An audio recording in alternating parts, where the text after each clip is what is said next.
पाडव्यानिमित्त पहिली माळ अर्पण करून श्री रेणुका मातेची महापूजा संपन्न। माहूरगडावर चैत्र नवरात्रोत्सवात सुरुवात। माहूरगडावरील श्री रेणुका माता मंदिरात चैत्र नवरात्र तसेच गुढीपाडव्यानिमित्त श्री रेणुका माता मंदिरात सकाळी पंचामृत महाभिषेक करण्यात आला। त्यानंतर मनाचे ध्वज चढविण्यात आला।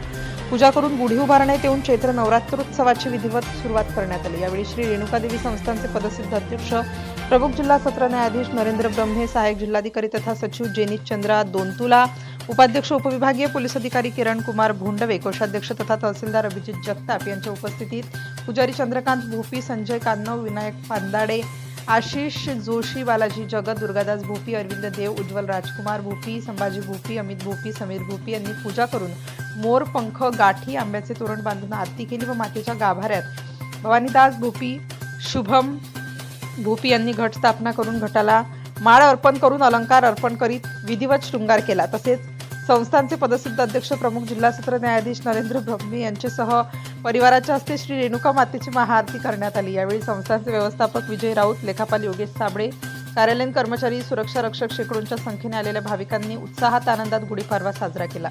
प्रतिनिधी अंबादास मुक्ते, माहूर। नवनवीन घडामोडी जाणून घेण्यासाठी नवराष्ट्र माझा या आपल्या YouTube चॅनलला लाईक, शेअर व सबस्क्राईब करा। धन्यवाद।